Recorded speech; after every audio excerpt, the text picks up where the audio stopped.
दुनिया क्रिकेट का सबसे बड़ा मेला जिसका आगाज 5 अक्टूबर को भारत के शहर अहमदाबाद में हुआ था और इस वर्ल्ड कप के आगाज से पहले ही ये चहमगोइयां की जा रही थी कि जनाब इस साल का जो दुनिया क्रिकेट का सबसे बड़ा मेला है ये भारतीय क्रिकेट टीम जीतेगी और भारतीय क्रिकेट टीम के जीतने के पीछे जो रीजन होगी वो भारतीय क्रिकेट टीम की परफॉर्मेंस नहीं बल्कि वर्ल्ड कप 2023 में फिक्सिंग होगी और भारत जनाब वर्ल्ड कप की जो ट्रॉफी है उसको जीतने के लिए किसी भी हद तक जनाब जो फिक्सिंग है वो करेगा और अब चूचू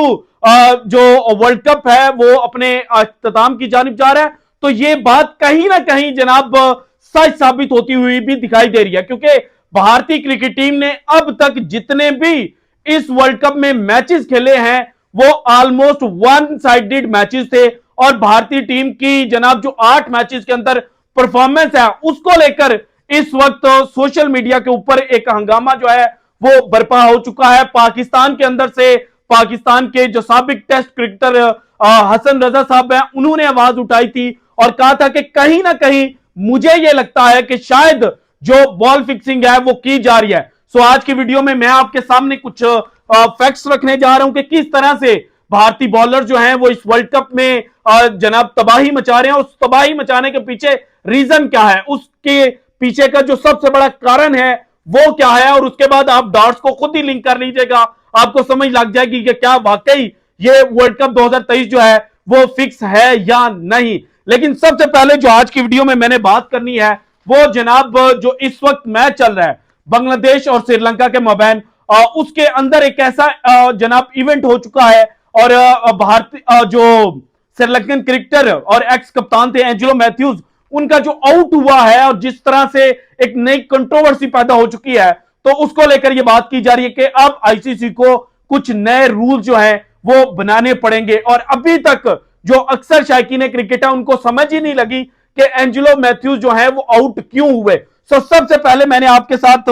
एक छोटा सा इंसिडेंट शेयर करना है 2014 से। 2014 में श्रीलंकन क्रिकेट टीम के कप्तान थे एंजेलो मैथ्यूज और उस वक्त जॉस बटलर जो इस वक्त इंग्लिश कप्तान है वो मैनकैंट हुए थे और उस वक्त ये बातें की गई थी कि जनाब जो स्पिरिट ऑफ क्रिकेट है उसके खिलाफ एंजेलो मैथ्यूज गए हैं और आज जब बांग्लादेशी कप्तान शकीब अल हसन जो है वो स्पिरिट ऑफ क्रिकेट की दूसरी साइड पर खड़े होते हुए नजर आए तो जो बांग्लादेशी क्रिकेट फैंस है वो हाईलाइट कर रहे हैं कि जनाब देखें 2014 में एंजेलो मैथ्यूज इसी तरह से स्पिरिट ऑफ क्रिकेट के खिलाफ खड़े हुए थे और जॉस बटलर को जनाब उन्होंने मैन कैंट करवाया था। तो सबसे पहले मैं आपको बता दूं कि भाईजान जब जॉस बटलर को रन आउट किया गया था, आज की तारीख में अगर बोला जाए रन आउट किया गया था बॉलर की तरफ से क्रीज से पहले बाहर निकलने की वजह से, तो उन्होंने पहले वार्निंग जारी की थी। अंपायर ने जॉस बटलर को वार्न किया था और उसके बाद 45वें ओवर के अंदर जनाब जाकर जब जॉस बटलर जनाब बाज नहीं आए थे तो उनको मैन कैंट किया गया था और बॉलर का नाम था सचित सेनानके। और आज जो इवेंट हुआ है यहां पर तो डबल जनाब इस वक्त रीजन है ना। एक रीजन यह है कि एमसीसी की जो रूल बुक है उसके मुताबिक जो जनाब न्यू बैट्समैन होता है उसको 3 मिनट के अंदर स्ट्राइक करनी होती है, 3 मिनट के अंदर जो पहली बॉल है ना वो खेलनी होती है, जबकि जो प्लेइंग कंडीशंस है 2023 के वर्ल्ड कप की उसके मुताबिक अगर आप 2 मिनट के अंदर पहली बॉल नहीं खेलते तो फिर जनाब जो अपोजिशन टीम है वो आपके खिलाफ अपील कर सकती है और आज सेम यही इंसिडेंट देखने को मिला। हालांकि जो एंजेलो मैथ्यूज थे उन्होंने बाद में जो बांग्लादेशी कप्तान शकीब अल हसन है और चूंकि बॉलर भी शकीब थे तो उन्होंने शकीब से बात भी करने की कोशिश की, लेकिन शकीब को शायद जो चैंपियंस ट्रॉफी 2025 है वो खुटे लाइन लगती हुई नजर आ रही थी और उनको लगा कि अगर एंजेलो मैथ्यूज यहां पर आउट नहीं होता तो फिर जनाब ये मैच हम नहीं जीत पाएंगे और इसीलिए शकीब ने कहा कि भाईजान मेरा तो आपसे कोई मसला ही नहीं है, मैंने तो अंपायर से अपील की है और अंपायर को एंजेलो मैथ्यूज ने बड़ी हद तक समझाने की कोशिश की कि जनाब जो हेलमेट है उसका स्ट्रिप टूट गया था और इस वजह से न्यू हेलमेट जो है वो मैंने मंगवाया है और यहां पर जनाब जो अंपायर थे उन्होंने कहा कि नहीं भाई रूल इज रूल, तो इस वजह से जनाब जो एंजेलो मैथ्यूज हैं उनको आउट दिया गया। और मैं हैरान हो रहा था और बल्कि परेशान हो रहा था कि जो कमेंटेटर्स ऑफिशियल ब्रॉडकास्टर्स के कमेंटेटर्स थे जिनमें पाकिस्तानी वकार यूनुस भी थे, इसके अलावा एक दो और कमेंटेटर थे, वो बात कर रहे थे कि जनाब बांग्लादेश ने ये इसलिए किया क्योंकि जो टाइम जनाब उनका लग रहा था बाद में उनको पे बैक करना पड़ सकता था और बांग्लादेश की टीम जनाब जो टाइम लिमिट है उससे शायद एक्सीड कर लेती। तो भाईजान जब बैट्समैन पॉज लेता है ना तो वो बॉलिंग टीम के खाते में टाइम नहीं जाता। ये बात बड़ी इंपॉर्टेंट है समझने वाली। सो कमेंटेटर्स को भी पता होनी चाहिए कि जनाब आईसीसी के रूल बुक अगर ये है ना तो उसमें टाइम जो बैट्समैन टेक करेगा ना वो बॉलिंग फील्ड के खाते में नहीं डाला जाता। सो किसी सूरत भी ये नहीं हो सकता था कि एंजेलो मैथ्यूज जो 1 या 2 मिनट एक्स्ट्रा ले रहे थे वो बांग्लादेश के खाते में चला जाता। सो आज बांग्लादेश ने स्पिरिट ऑफ क्रिकेट के खिलाफ जाकर खड़े हुए हैं और आईसीसी की रूल बुक में था तो यह भी कहीं ना कहीं कहा जा सकता है कि उन्होंने बड़ा अच्छा पॉइंट रेज किया, बड़ी अच्छी गेम अवेयरनेस थी। लेकिन इस गेम अवेयरनेस के चक्कर में जो स्पिरिट ऑफ क्रिकेट है उसकी कुर्बानी जो है वो दे दी गई। आप आते हैं जनाब इस वक्त चल क्या रहा है, लेकिन उससे पहले जो वर्ल्ड कप में इस वक्त बेस्ट बॉलिंग अटैक है वो भारतीय टीम का है। भारत ने 8 मैचेस खेले और इसमें उन्होंने 19 ओवर मेडन किए, 75 विकेटें जो हैं वो भारतीय बॉलर्स जो हैं वो इस वर्ल्ड कप में ले चुके हैं। बेस्ट बॉलिंग जो एक इनिंग में है वो है 18 रन देकर 5 विकेटें और एवरेज 19.2 की एवरेज है, यानी कि हर 19.2 रन देने के बाद भारतीय टीम एक विकेट लेती है। इकोनॉमी है जनाब 4.40 की कि 6 बॉलों के अंदर सिर्फ 4.4 रन जो है वो भारतीय टीम दे रही है और स्ट्राइक रेट है 25.9 का कि हर 25.9 गेंद के बाद भारतीय टीम जो है वो एक विकेट चुकता रही है। इसके बाद जो दूसरे नंबर पर है वो है जनाब साउथ अफ्रीका। साउथ अफ्रीका ने 8 मैचेस में 17 मेडन ओवर किए, 72 विकेटें हासिल की, 4 फॉर 46 इनका बेस्ट बॉलिंग जनाब है एक मैच में, 24.01 की एवरेज है, 5.68 इकोनॉमी रेट है और 27.49 स्ट्राइक रेट है। जबकि एक इनिंग वर्ल्ड कप के 8 मैचेस में 2 दफा सिर्फ जनाब जो साउथ अफ्रीकन टीम है वो एक इनिंग में 4 विकेटें जो है वो हासिल कर सकी है। इसके बाद 3rd पे ऑस्ट्रेलिया है, 4th पे न्यूजीलैंड, 5th पे जनाब पाकिस्तान। लेकिन यहां पर शायकीन क्रिकेट ये सवाल उठा रहे हैं कि भाईजान आखिर भारतीय क्रिकेट टीम की बॉलिंग क्या इतनी बेहतरीन, इतनी शानदार हो गई है कि अपने पहले मैच में वो 199 पर ऑस्ट्रेलिया को पकड़ लेते हैं, ऑल टीम आउट कर लेते हैं। दूसरे मैच में जनाब जो अफगानिस्तान है उनको फिरोज जो दिल्ली का स्टेडियम था अरुण जेटली क्रिकेट स्टेडियम, क्योंकि दिल्ली में 2 हैं, फिरोज शाह कोटला भी जो है वो मेरे ज़हन में आ रहा था, लेकिन अरुण जेटली क्रिकेट स्टेडियम के अंदर जो बड़ा बैटिंग पैराडाइज मानी जाती है विकेट, वहां पर अफगानिस्तान 272 बनाता है, 8 खिलाड़ी उनके आउट होते हैं और इंडिया 273 35 ओवरों के अंदर चेस कर लेता है। फिर पाकिस्तान को 191 रन पर जो भारतीय टीम है वो ऑल आउट कर देती है। फिर अगला मैच बांग्लादेश से जनाब इंडियन टीम खेलती है, यहां पर 256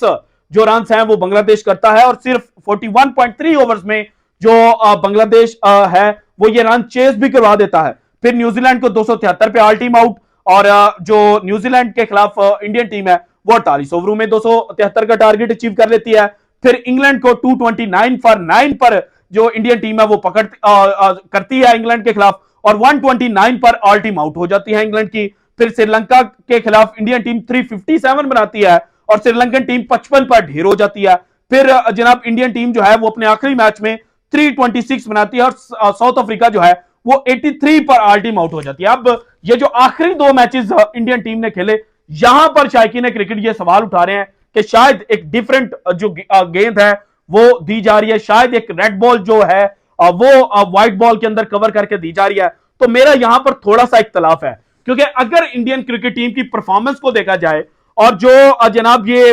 2019 के बाद से करते हुए नजर आ रहे हैं और खास तौर पर 2022 के बाद अगर देखा जाए इंडियन टीम को, तो 28 दफा जो इंडियन बॉलिंग लाइनअप है उन्होंने अपोजिशन टीम को 200 से कम रन पर आउट करके रख दिया है और ये हाईएस्ट है, highest for any cricket playing nation. इसके बाद दूसरे नंबर पर बांग्लादेश आता है, इन्होंने 20 दफा आउट किया और तीसरे नंबर पर श्रीलंका है, इन्होंने 16 दफा अपोजिशन टीम को 200 से कम रन पर पकड़ा। और